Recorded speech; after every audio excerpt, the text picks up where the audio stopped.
আসসালামু আলাইকুম রহমতুল্লাহ। আজকে আমি আপনাদেরকে আল্লাহ তাআলার নিপুণ সৃষ্টির কিছু কারিশমা দেখাবো, যে জিনিসগুলো দেখলে আপনার ঈমান বৃদ্ধি পাবে ইনশাআল্লাহ। তো দেখুন আমার সাথে আজকের এই ভিডিওটি ইনশাআল্লাহ। দেখেন, আজকে আমি এই ড্রাগন ফলটা কাটবো। বিসমিল্লাহ।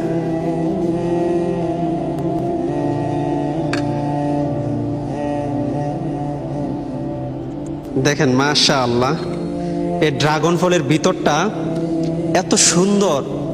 দেখেন চতুর্পাশে কত লাল একটা আবরণ, তার মাঝখানে একদম সাদা এবং তার মাঝখানে কালো কালো কালো জিরার মতো ছোট ছোট বীজ। দেখেন আল্লাহ তাআলার নিপুণ সৃষ্টি, কত সুন্দর, কত নিখুঁতভাবে এটাকে আল্লাহ তাআলা তৈরি করেছেন। দেখেন একটা বীজের সাথে আরেকটা বীজের একসাথে ক্রস হয় না, অর্থাৎ এই বীজগুলো, এই যে ছোট ছোট দানাগুলো, দেখেন একটার চাইতে আরেকটা অনেক দূরত্ব, এবং এটা আল্লাহ তাআলা এমনভাবে সৃষ্টি করেছেন যে দেখতেও সুন্দর এবং খাইতেও খুব মিষ্টি, এবং এটা মানুষের জন্য অনেক উপকারী। তো আপনি শুধুমাত্র এই একটা ফলের দিকে তাকিয়ে আপনি যদি একটু চিন্তা ফিকির করেন যে আল্লাহ তাআলা এই ফলটার ভিতরে মানে কি এমন জিনিস রাখছে, কিভাবে তৈরি করলেন যে এটা কত সুন্দর করে একদম বরাবর একটার সাথে একটা দানা কখনো মিক্স হচ্ছে না, একটার সাথে একটা মিলে যাচ্ছে না। এটা আল্লাহ তাআলা কত সুন্দরভাবে তৈরি করেছেন। পৃথিবীর সমস্ত সায়েন্টিস্ট কিংবা বিজ্ঞানী যদি সবাই একসাথে মিলে চিন্তা করে যে এরকম একটা ড্রাগন ফল তৈরি করবে, আমার মনে হয় না এটা পসিবল হবে, এটা পারবে না।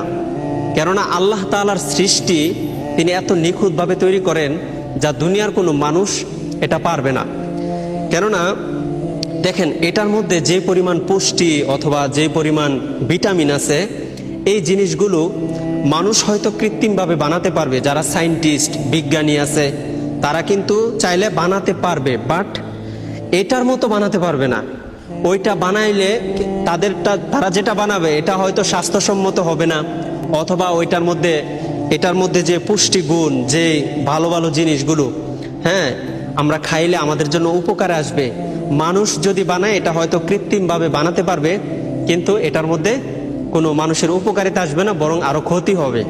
তো এটাই আমি চিন্তা করছি যে আল্লাহ তাআলার এই ফলের মধ্যে কি এমন এক গুণ রাখছে যে ফলগুলো খেলে আমাদের কাছে ভালো লাগে, এবং এটার মধ্যে অনেক নিয়ামত লুকিয়ে আছে। এজন্যই যারা বুদ্ধিমান তাদের জন্য এই একটা ফল থেকেও শিক্ষা নেওয়ার আছে অনেক কিছু।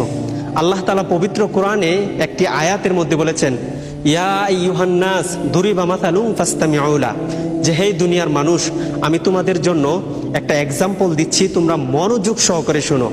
আর সেটা হলো কি, ইন্নাল্লাযীনা তাদউনা মিন দুনিল্লাহ লা ইয়াখলুকু যুবাবান ওয়ালা ইয়াজতামাউ লা, যদি তোমরা আল্লাহ তাআলাকে ব্যতীত যাদেরকে তোমরা ডাকো, যাদের উপাসনা করো, সমস্ত মাবুদদেরকে একত্রিত করে যদি তোমরা চাও এরকম একটা ফল কিংবা একটা মাছি তৈরি করতে, তাহলেও কিন্তু তারা পারবে না।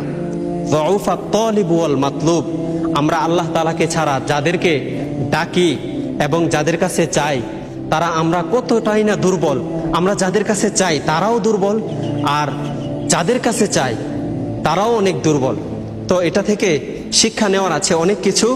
এই সমস্ত ফল আল্লাহ তাআলার প্রতিটা সৃষ্টি দেখে দেখে আমরা হয়তো শুকরিয়া আদায় করলে আল্লাহ তাআলার শুকরিয়া আদায় করে কোনো দিন শেষ করা যাবে না। তো আজকের এই ভিডিওটি এতটুকুই থাক, সবার জন্য শুভকামনা রেখে আজকের এই ভিডিওটি শেষ করলাম।